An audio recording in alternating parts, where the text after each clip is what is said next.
Hello and welcome back to live coverage of the inaugural $5,000 Modern Open hosted by Apex Gaming. We are in Caldwell, Ohio. We have 3 rounds in the books. Been a good tournament so far. I'm Todd Anderson, aka Tandy, joined by Ross Merriam. Say hi, Ross. Hi, Ross. Tell us about the matchup we're going to be watching next. So we have Josh Schindler up against Bradley Marsh. Marsh is going to be playing Rakdos Scam, one of the more popular decks and better performing decks in the metagame. And then playing against one of the lesser known Cascade decks. We saw Rhinos last round. This is going to be Living End on the other side of the table. So very interesting matchup because Rakdos Scam can, really tear apart your hand, take those Cascaders out of it, can apply a quick clock, but also sometimes you just evoke creatures into the graveyard so the opposing Living End doesn't look so good. Yeah, I think that it could be a really cool matchup. I think that Grief from either side just generates some really cool dynamics. I think the Scam deck generally very good at picking apart combo decks, but we know that all the Cascade decks just have a bunch of redundant copies of their effects. So without graveyard removal in game 1, it's possible the Scam deck just gets obliterated. But they do have access to some graveyard hate in game 1 with Dothy Voidwalkers. So one of those early could also put a hurting on the Living End player. A lot of tools for Rakdos Scam. I think it's going to come down to finding the right part of your deck in game 1 and then having a strong sideboard. Yeah, well, the players are ready in the feature match area, so let's head on down there and see who's going to be on the play and if the players have kept their opening 7s. We are underway. On your left, Josh Schindler playing at Living End, 3-0 against Brad Marsh's Rakdos Scam, also 3-0. A win here doesn't quite lock up top 8, but with only 7 rounds of Swiss, pushes them one step closer to getting their share of that 5K prize pool. We got, I believe, 9 players at 3-0 right now, so we're going to have 4 or 5 after this round, and that means 2 or 3 5-0s in a 7-round event. Can't believe you didn't say 4.5 players. A real Solomon cutting someone in half situation. All right, main phase cycle, Striped Riverwinder. We're going to be looking for a pitch card like Grief or something to disrupt. Doesn't find it, and we're back to Brad Marsh's turn. Turn 1, the Scam deck can do some really cool stuff with Grief and those Scam cards that bring them back, but just a Thoughtseize, a powerful play from Marsh here. Going to take a look at a hand of Violent Outburst, Curator of Mysteries, I always forget this. Architects of Will. Living End and Striped Riverwinder. Yeah, and we're going to take the Cascader here. That's going to slow him down, but a lot of dig, a lot of cyclers here can find another copy or something similar pretty quick.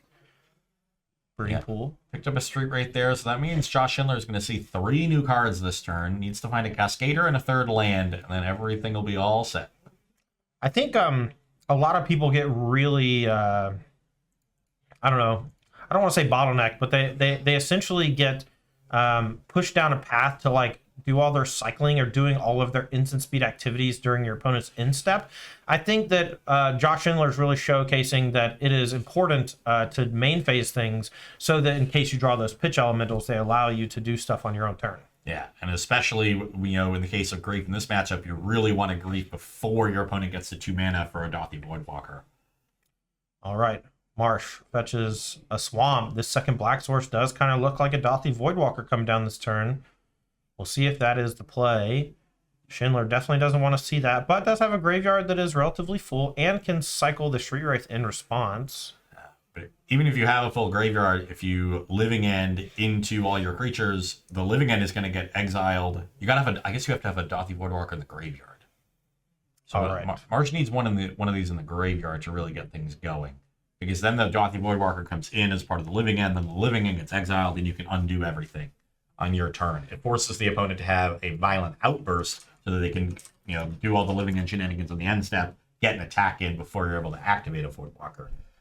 At this point, this Voidwalker is just going to stop any further graveyard filling from Schindler, and as you said, already a pretty, good selection of creatures in there. All right, we're gonna resolve the Dothy Voidwalker now. We're just making sure life totals are correct. A lot of life paid from the fetch, shock, cycles, etc. Looks like we have 10 to 17 is the final verdict back Schindler's way. We're going to be looking for a Cascader. I don't think he has one yet. Now, notably, Voidwalker does not need a card exiled by it in order to sacrifice. So as long as Brad Marsh gets to untap, having Voidwalker in play is as good as having it in the graveyard so you can respond to any Cascade shenanigans by sacrificing it to its ability. All right, well, Schindler looks like he's picked up a copy of Grief as well as a bunch of cyclers, but we know if any of these things get cycled now, they're just going straight to the graveyard. Here's a Grief pitch, or straight to exile, excuse me. We're going to be discarding Living End. These new teamer builds can't actually suspend Living End very easily, and you know, it's weird to have all these black creatures in your teamer deck, but that's just kind of how the Cascade spells line up. Shardless Agent, Violent Outburst are the best too. It looks like another Dothy Voidwalker in hand for Brad Marsh, so really did find the better half of his deck here in game 1, and I think he might be taking this one pretty easily. Decides to take Fable of the Mirror Breaker with the Grief. Grief does get exiled, and that is going to be under the Dothy Voidwalker, so if Marsh wants to, can play a Grief next turn off the Voidwalker. And we're going to go back Brad Marsh's way. Schindler not doing the main phase cycle now. Marsh going to go to his turn 3.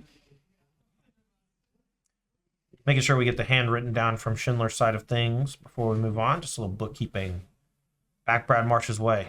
We're going to draw for turn. It looks like a Thoughtseize. Could be a pretty big turn. Voidwalker plus another Thoughtseize. Maybe going to play something like Striped River Wander out of hand if you're not careful. Maybe cycles a couple creatures in response. No. You could Thoughtseize away one of these cards. Then you can sack the Voidwalker, play a Grief away another one of them, and then play another Voidwalker from hand, and have Voidwalker in graveyard, Voidwalker in play, plus a Grief to start clocking Schindler, who's already down to 10. Well, now at this point, I think Schindler is just dead, unless there's something in the deck that can disrupt the Voidwalkers from coming back. Now that we have a Living End exiled, any Voidwalker that's in the graveyard can come back off of Living End and then cast Living End on the next turn, which essentially undoes the first one. Yeah, this was a very strong draw for the matchup from Brad Marsh. You know, these players end up playing against each other a lot on this series because all the tournaments are relatively local to them here in the Ohio area. So got to imagine that these players tend to know the other players' tendencies. So you go into game 1, even in a closed deckless tournament, likely knowing the matchup and know what kind of hands you want to keep and what kind of hands you can aggressively mulligan. All right, Marsh going to fetch, looks like Basic Mountain.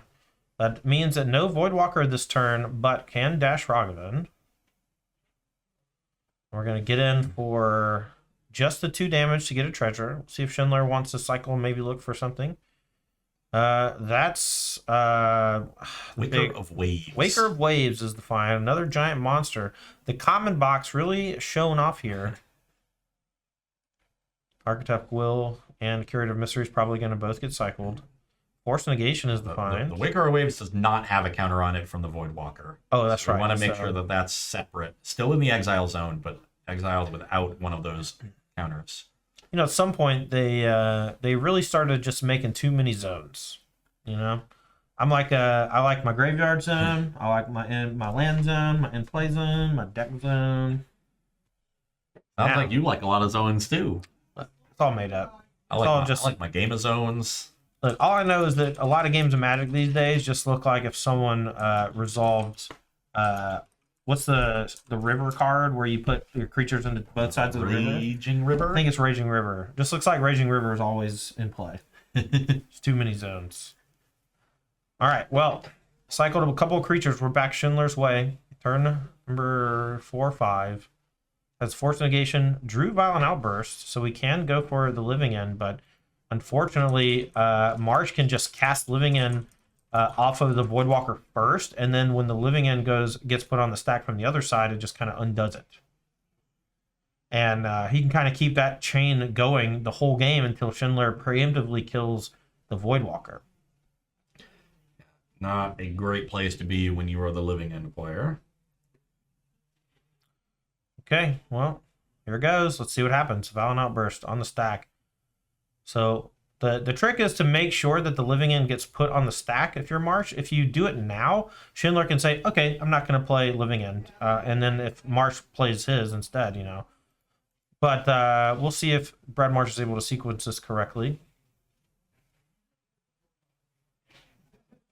Giving it a big think. All right, looks like he's going to call a judge. He wants to ask for a ruling because I think so. The Cascade is it's not a made a Cascade. but it is a may to put the spell on the stack once you find it. And so what Brad's probably asking is, okay, if I pop the Voidwalker now, you know, can he choose not to play the spell? And the answer to that question is yes. But if the Violent Outburst is a bluff, right? If he goes for the Cascade and he finds the Living End, what's going to end up happening is if he puts it onto the stack, then Brad Marsh can cast Living End first, and then the second Living End counteracts the first one. Indubitably. Indubitably. Getting an indubitably from Ross is always a good sign. All right, so weird stuff going on here. A lot of cool rules interaction. Voidwalker, a really powerful card from MH2 that has a lot of text on it. We'll see how this resolves itself. I think we're getting... it looks like he's looking at a phone. So I guess that means he's just looking for the Oracle text on the Cascade effect and probably Living End as well. It's trying to get the information he needs to understand the interaction and work through how he wants to navigate this turn. And the line is there for Brad Marsh, but you got to know how to make it. Yep. You got to understand the rules inside and out, and you got to know about how to time your stuff. Timing is one of the most important aspects of Magic, knowing when to play your spells, when to hold, when to deploy your traps, and when to wait. All right, so Brad Marsh sitting back down. Going to spend a mana and play an Undying Evil, or an Undying Malice on the Voidwalker here in response. And so then So those are still going to stay exiled with a counter on them. Yep. All right, here we go, cascading. And we also know that multiple Living Ends are already gone. So can we see if he's playing 3 or 4? Because there might not be any more Living Ends to cast after this. All right, so... There's usually 3, so I think this might be the only one. Now that the Living End is on the stack, it looks like Brad Marsh might be letting it resolve. But then it's going to come back and let him do it next turn. No, this is not going to go well for Marsh, because the trigger from the Undying Malice isn't going to go on the stack until after the Living End is done resolving. So but he can still play. He can still play the Living End next turn. Oh, because there's already a Living End exiled. Yeah. Normally, there's not already one. That Living End, I do not believe should be exiled. The Violent Outburst should be, but the Living End should fully resolve while the Voidwalker is still in the graveyard. All right. Well, because we don't put triggers on the stack in the middle of spells resolve. So we're going to sack the Voidwalker. That's going to let us cast Living End. And what's going to happen is the Voidwalker comes back from the graveyard. All the creatures from Josh Schindler's side go to the graveyard. But I don't think that they're exiled from the Voidwalker because it was never in play when everything died. So that's my guess. And now Living End does have some weird text where it's like things get exchanged and yada yada, but you exile the creatures from the graveyard, then you sacrifice the creatures in play, and then you return the creatures from exile, which is why it gets around Grafter's Cage. Okie doke. And now what's the follow-up from Marsh here?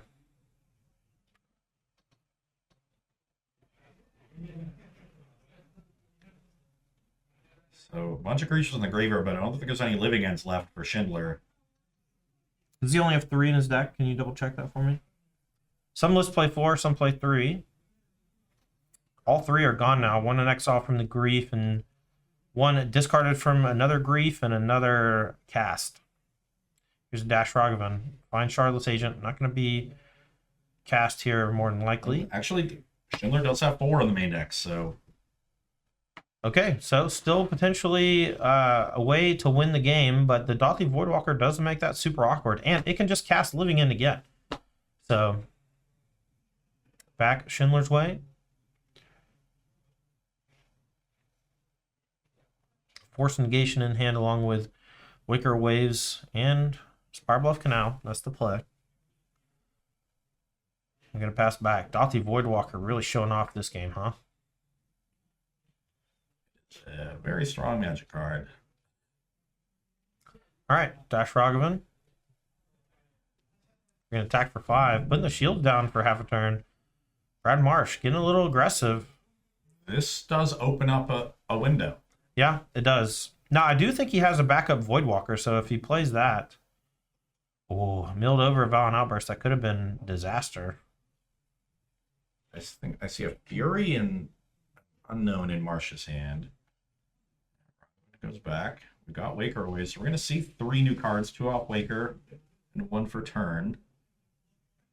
All right, we're going to Waker, just find a couple lands. One going to go to hand, one going to go to exile. One more draw step. Finds Brazen Borrower, not quite going to do Will it. not be good enough. The dashed Ragavan will create 2 lethal attackers. So Brad Marsh does take down game 1. All right, so as these players shuffle up for game number 2, they're going to be getting out their sideboards, and as they do that, Ross is also going to take a look at their sideboards and give us his expert analysis. Ross, who you starting with, and what are they going to do? I'm looking at Josh Schindler's sideboard, and I see 2 Endurance, 2 Mystical Dispute, 2 Force of Vigor, 2 Foundation Breaker, 3 Leyline of Sanctity, 2 Leyline of the Void, and 2 Subtlety. I gotta say, I think I like all the Leylines. Maybe Endurance is better than Leyline of the Void, but in a deck that can put creatures to its graveyard pretty well, especially Dothy Voidwalker, which is a disaster in the graveyard, I think you need some way to disrupt that. Not sure if Endurance or Leyline of the Void is better. There's arguments on either side, and obviously you gotta like Leyline of Sanctity against opposing discard decks.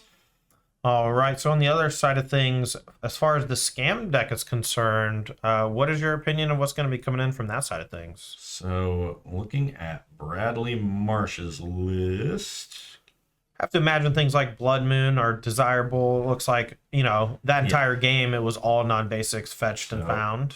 I see a 2nd copy of Fatal Push, a 4th copy of Terminate, 3 Engineered Explosives, 3 Unlicensed Hearse, 3 Blood Moon, 2 Torok Dread Cantor, and 2 Shieldred of the Apocalypse in the sideboard.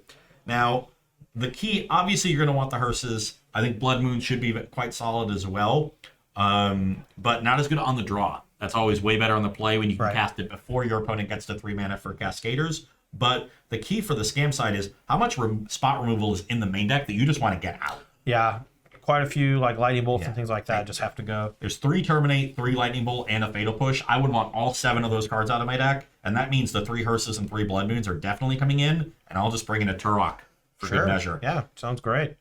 Well, as these players shuffle up and get ready for game number 2, I want to shout out some of our sponsors. Wings, etc. Grill and Pub. Thanks for feeding me every time I come to one of these events. Wings has great food at better prices. Make sure to check out Wings, etc.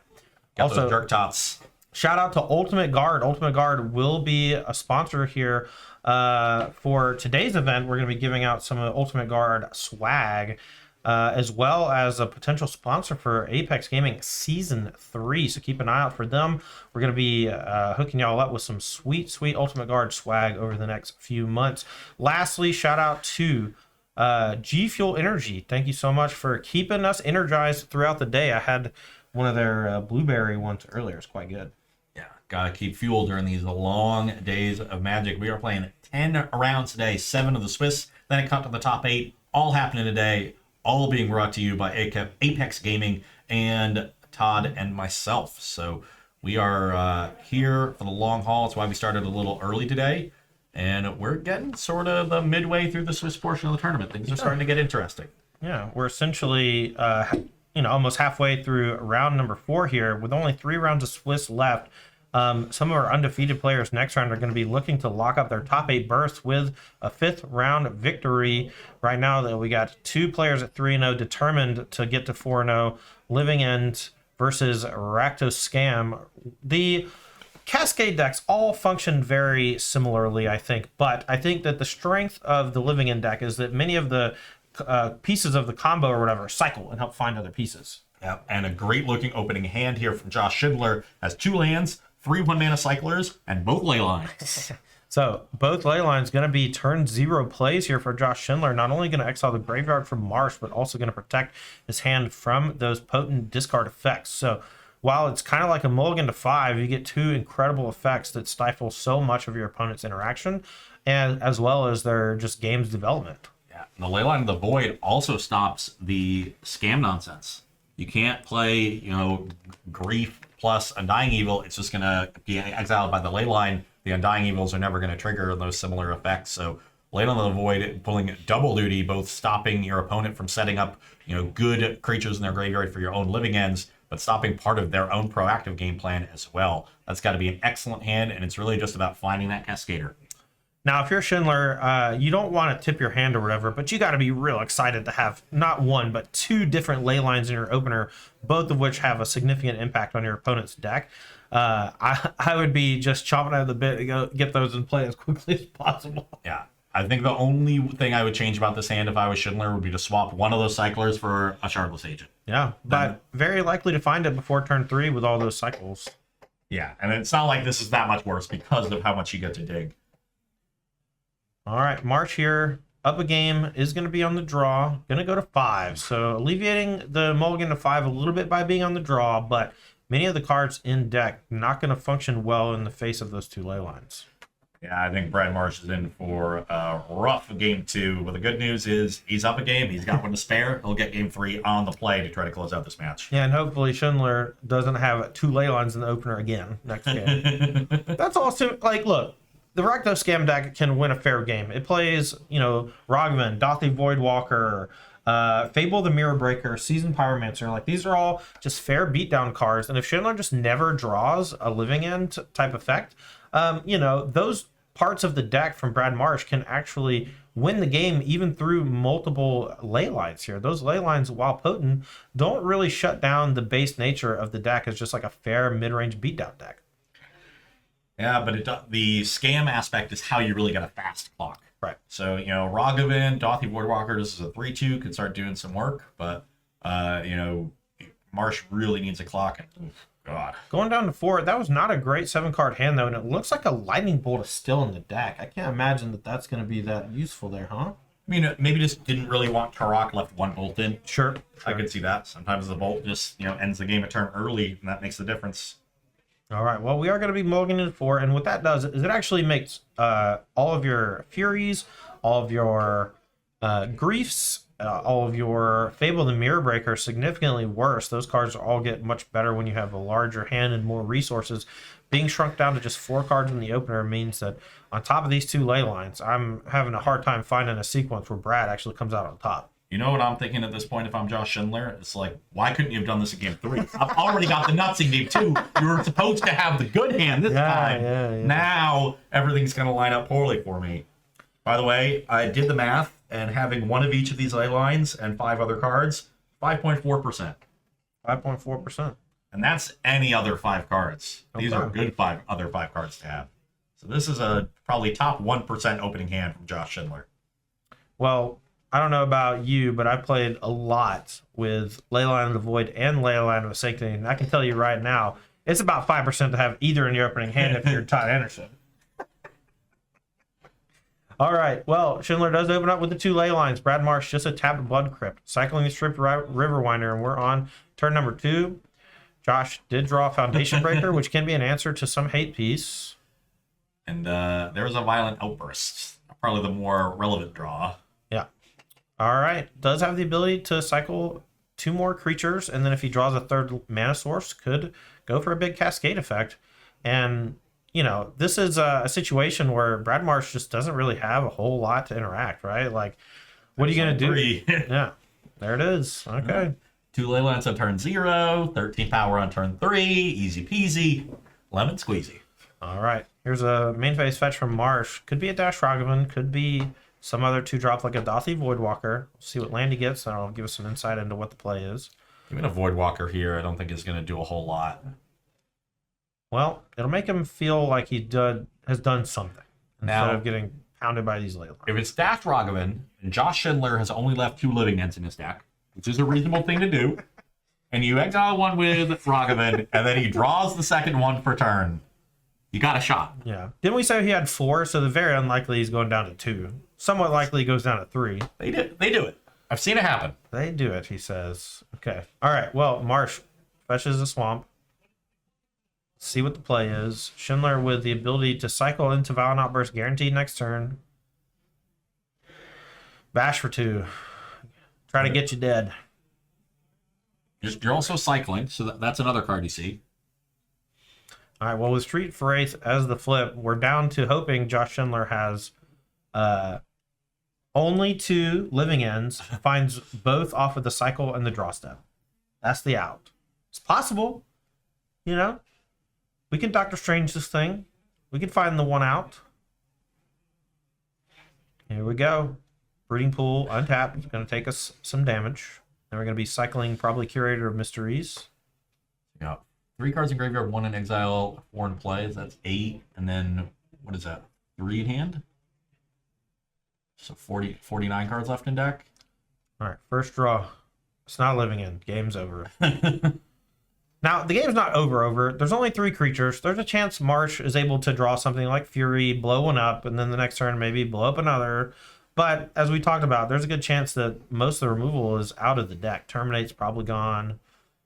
Also, you still got to beat Striped Riverwinder. That thing's huge and hexproof.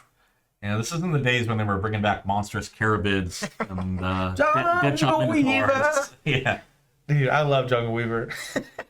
Here's a Ragavan. It's going to dash. It's going to attack. Let's fetch and response, huh? It is not long for this world. What if Brad Marsh had something like Extirpate or Surgical Extraction here? How cool would that be? Just take all your Striped Riverwinders or your Curator of Mysteries. Oh, wait. You still have to deal with the others. And your Ragavan gets eaten. And you mulligan to 4. Pretty bad. It's okay, Brad. You mulligan to 4 when your opponent's hand is great. You'll just be on the play and win game 3. Easy peasy, lemon squeezy. Here's the Cascader. Valen Outburst. Going to find living in.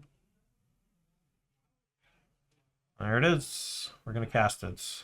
Shardless Agent goes to the bottom. Quickly. You got to randomize where that Shardless Agent goes on the bottom, though. So these 3 creatures come back. This is not the best living in the world. Not the most powerful, not the most explosive, but still going to be good enough. Brad Marsh's deck not really well equipped to handle these large creatures. Stuff like Lightning Bolt doesn't touch them. One has hexproof. The others have flying. Can't be blocked very easily. And we're going to pack it in. Brad Marsh loses game number 2. Josh Schindler takes that one. We're headed to game number 3. Pack it up. Pack it in. Hopefully your deck treats you better in the 3rd game. You know, I was told by Ross that we get to watch Ryan this round, but I don't think that's true. And I'm still playing. Ryan right there. He is still playing. But we're about to start game number 3, and there's a chance that one of these players mulligans to 5, and then another chance that Ryan is done by then. And I'm going to be mad. Don't worry. We're going to see plenty of Ryan. He's cruising through this tournament like he has probably for the last year. You know, I don't want to smack talk Ryan, but I actually talked to Ryan and TJ on like Wednesday. We made a little Discord. I watched them stream Moto. We talk about games, decks, Magic, life, etc. Slowly becoming some of my favorite people, especially from this area. Apex Gaming, you know, really draws some talent, and both Ryan and TJ, excellent minds for the game. I love watching both of them play. One of our first few events, we did commentary here. We watched Ryan take it all the way with a cool build of Murktide, and lately, you know, just swapping decks to whatever he thinks the metagame is gonna favor, and coming with a good take on it. Him and TJ both. So shout out to them, and hopefully they keep on trucking. Well, so far, so good for Ryan Hayes, and so far, so good for both of our players here at 3-0, but they want to get to 4-0 in this next game, because that leaves them essentially one match away from getting into the top 8. I think most players that end up at 5-1-1, if not all of them, should make it. Not sure if maybe a 5-2 squeaks in. We're in that sort of murky range in terms of the number of attendees. But I believe that. So here's the outcome at the end of the tournament. Everyone in the last round who can draw into top 8 does, and that makes it so that anyone who's X2 can't make it. Sometimes it gets really murky. There's unintentional draws along the way, and then you have a bunch of people having to like play down or play up, and then in those cases, we get some fringe X2s that squeak into the 7th and 8th place on occasion. That could definitely be today, because we are around 82 players, and the cap for the 7th round is, or sorry, the cap for one more round is around 72, I think. And then once we get past that, or is it 60, 65? 65 gets 65. So we're about 17 over the limit or whatever. So usually when that happens, your record can be a little bit worse and still make it into the elimination rounds, you know. When it's really close to the cutoff, like assume we had 127 people, 128 people, That would have been like a capped 8-rounder or whatever, and then or capped 7-rounder, and then I think X1 would have been the lock to get in. Yeah, I'm just doing some quick math in my head, and I'm thinking we're going to get a lot of X11s. I think we might end up with a clean cut. Clean cut's okay. Sometimes it gets murky. We did see an Azorius player get a draw in round 1 and win round 2, so that player could be the dynamite that blows up all your math. We got a couple X01s lurking around right now. Josh Waddell's 201 going into this round with Mono Green Tron. Normally our mill player. Yeah. Decided to go for a different deck everyone hates. He was the fan favorite when he took it to the elimination rounds with that Hedron Crab strategy a few months back. Yeah, Mill is not... Mill gets some hate like Tron, but it also gets a lot of love. The people that love Mill, ooh, do they love it.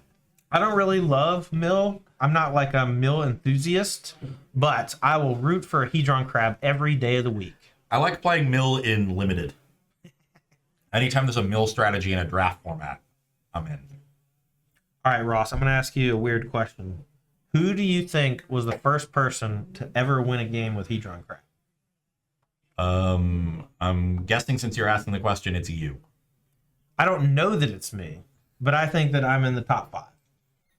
Ooh, this looks like another solid hand from Schindler. I see Leyline of Sanctity. No Leyline of the Void, but I think he'll take an opening hand Leyline of Sanctity, especially on the draw when your opponent can freely, go off with grief or their own Thoughtseize to disrupt you. Oh, yeah. How's them again in the opening 7? That's a 5.4%er twice. What's that? What's that matter? That's also, and the rest of his hand is 2 lands and 3 cyclers. Is that good? He's even got the Sunken Hollow in case he naturally draws a living end. We can't even root for that. Oh well. Well, Brad Marsh has got his work cut out for him. We're gonna fetch shock here. No, just a mountain. Just has to be a turn 1 Ragavan. Then we're gonna be on the beatdown plan. Let's see if it's fast enough because all your interaction is bricked. Your graveyard is bricked. Tough stuff for Brad Marsh having to face 2 ley lines. I do think Living End has the highest highest ceiling of decks in Modern. Living End just has draws that no deck can possibly beat.